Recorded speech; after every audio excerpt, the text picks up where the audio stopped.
Hey guys, what's going on? It's Ben here, and today I'm going to be doing a video talking about the Philadelphia 76ers and basically just measuring whether the process worked. I think that this is an interesting topic that, it's like we hear so much about the process, and how now everyone's saying, oh, it worked so great.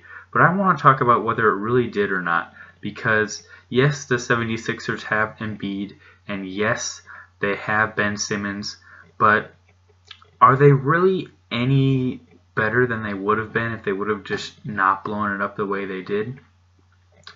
And ultimately, at the end of this video, I'm going to talk about how all of this really comes down to basically one player for me. Alright, so rewinding a little bit, in 2013, in June, the 76ers had come off a really average season, below average, honestly. They were in the 30s for wins, not a playoff team. They were led by All-Star Jrue Holiday and Thaddeus Young, and Evan Turner had been coming into his own a bit more, but they really didn't have much besides those three. And they thought to themselves, you know what? We're tight. We don't want to be a mediocre team for the next 5 to 10 years. We want to blow things up and and purposely tank to get the top draft picks for a couple of years, and then develop those guys and be a great contender.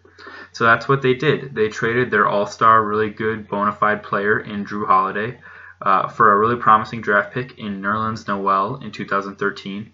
Before the draft and before an injury that he sustained, he had been considered basically the best player in the draft. And then after the draft, because of the injury, he fell a little bit, so Philadelphia was able to get him. And then besides that, they drafted at their actual spot, number 11. They got Michael Carter-Williams. And so in that first year, Nerlens Noel actually had to sit out the whole season because of injury. But Michael Carter-Williams did win Rookie of the Year. So some people were thinking, maybe this rebuild in Philadelphia is working. Who knows? The year after this, they had the ping pong balls go their way. They were a terrible team, but they still got and because of this, they got a really high draft pick. And so at number 3, they took Joel Embiid. So they were happy about him coming back, but then they found out that he had injury issues and whatnot, so he would miss his entire first season.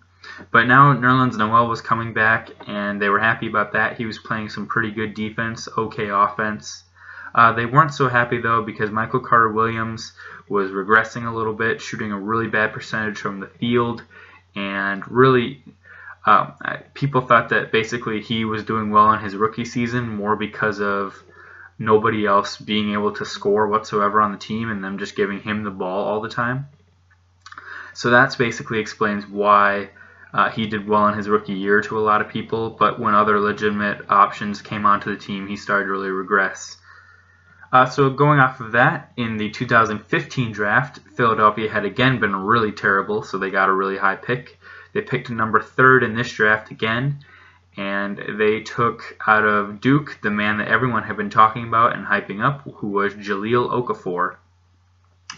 So now their big 2 guys were looking to, or they were going to have a 3-man rotation, they thought, of Embiid, Okafor, and Nerlens Noel, and they were going to try and see how that went. Well, Embiid, it turns out, had really bad injury problems, needed to sit out a second full year. So in Jahlil Okafor's rookie year, the core was basically him, Nerlens Noel at power forward, and a bunch of scrubs. And by this point, actually, Michael Carter-Williams was getting traded away from Philly to Milwaukee, and after that, basically, he fell off the map as an NBA player.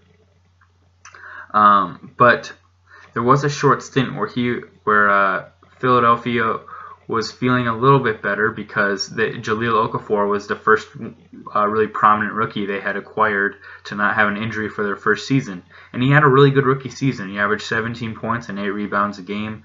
Looked really promising. Looked like they were going to have a 3-headed monster down low. And when Embiid came back, and just looked like a really promising team. So following this season, they were again really bad.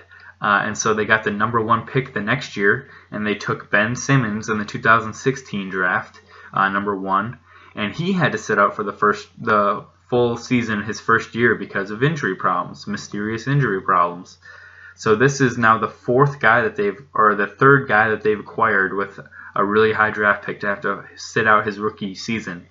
But finally, Joel Embiid, after sitting out 2 full seasons, had come back, and he played all of 30 games for them.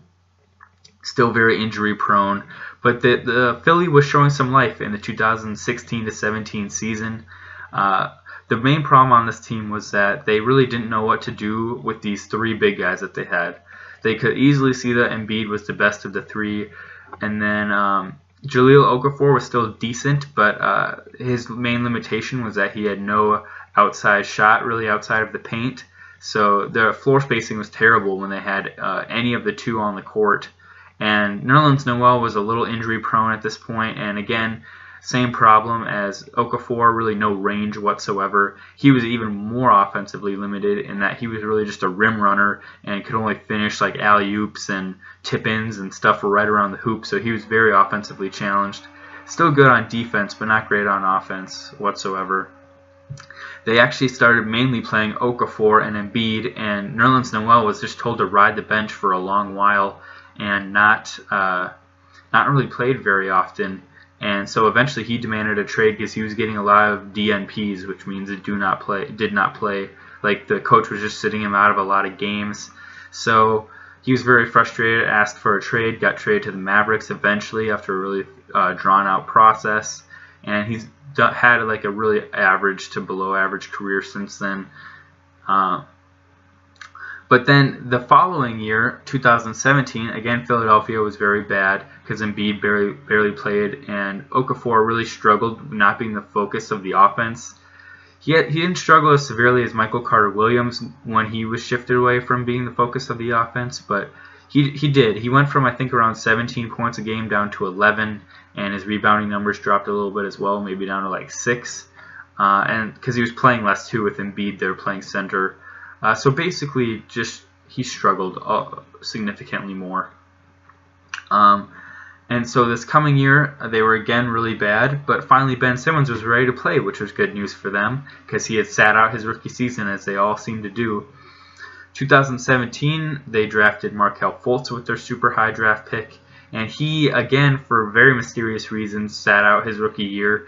They said it was because of sort of like an injury, but basically from what people saw in the preseason and the regular season, the first couple games he played, his jump shot was just totally messed up, and he had a bunch of like psychological issues between him and playing basketball. Like he had lost all of his confidence, and just it's as if like the movie Space Jam was happening and somebody just sucked all the talent out of him. So he was sitting out his rookie season last year with some like phantom injuries. But finally, Embiid was healthy and Ben Simmons was healthy, and so they had a pretty good season. And as far as Jahlil Okafor goes, they actually ended up trading him for next to nothing to the Nets because basically they did the same thing they did to Nerlens Noel to Jahlil Okafor, in that they just like stopped playing him because at this point they had also drafted Dario Saric in 2014 along with Embiid, and in 2016 he had come over from Europe and he was really starting to develop really well. So they had put him in at power forward, so there's really no starting spot for Jahlil Okafor, and they had some other guys who were outperforming him off the bench, and really I think he performed best as like a star piece of an NBA team, but he really couldn't be that with Embiid and Simmons. And I think he just wasn't as good as like a 6-man role or a 7th-man role.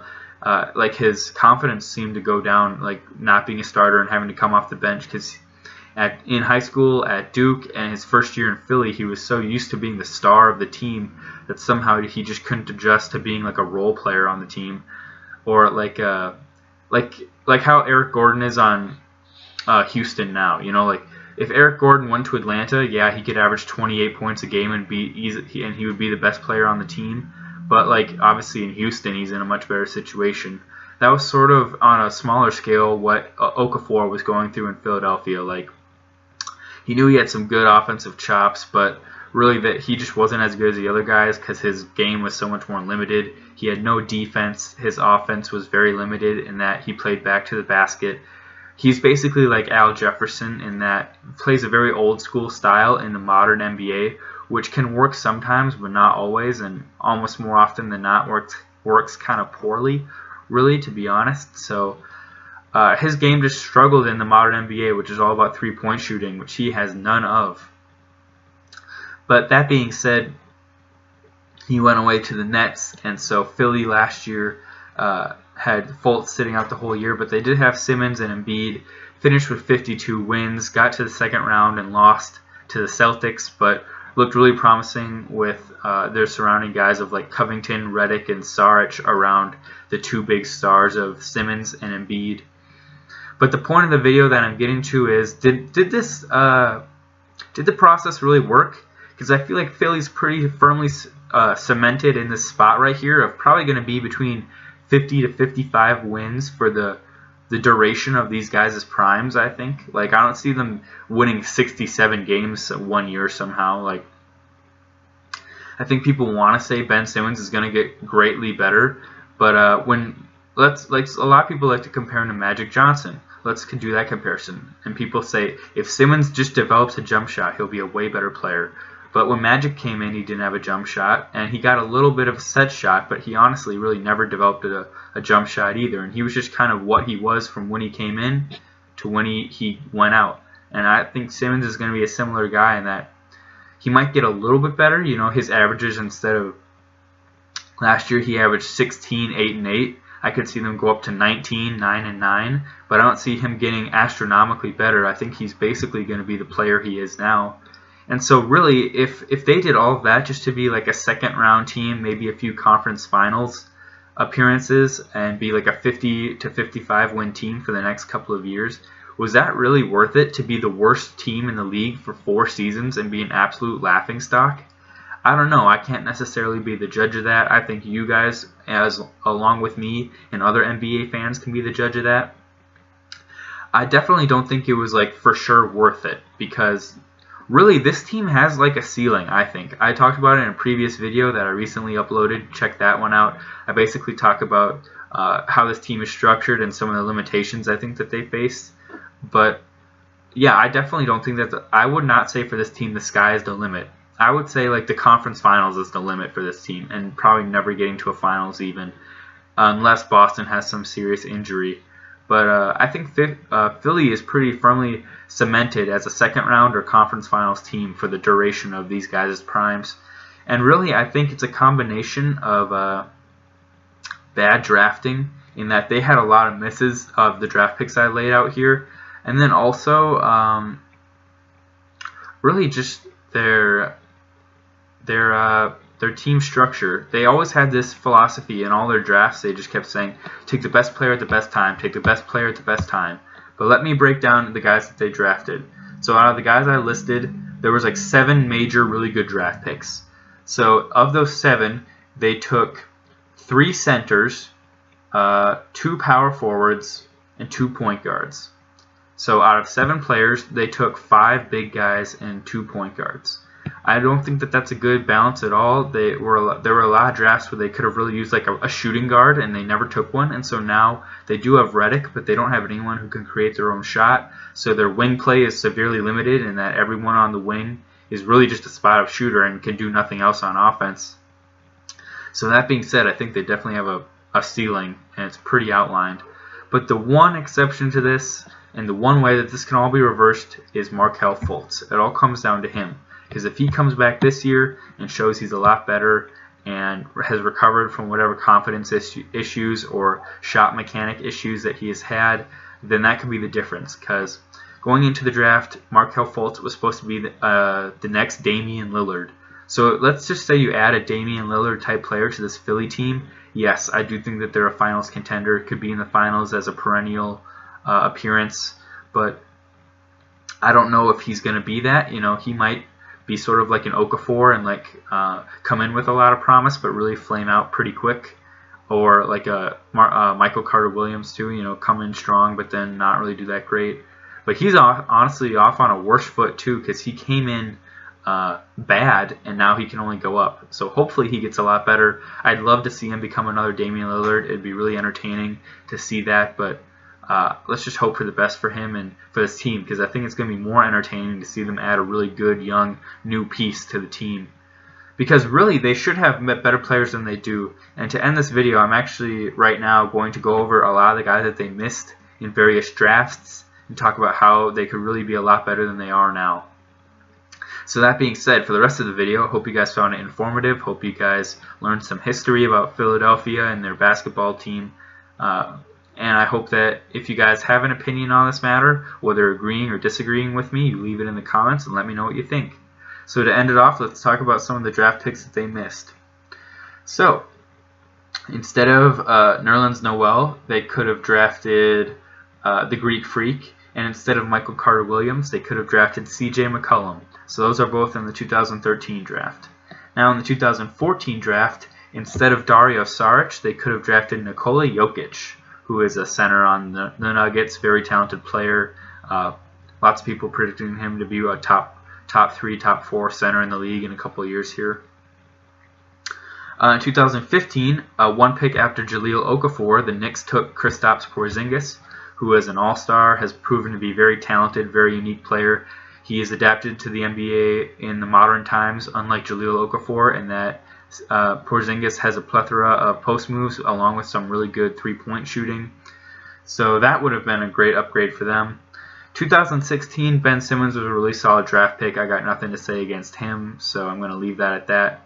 And then 2017, instead of Fultz, they could have picked Donovan Mitchell, who is proving to sort of be like a Damian Lillard type right now on Utah, so they definitely could have had him instead.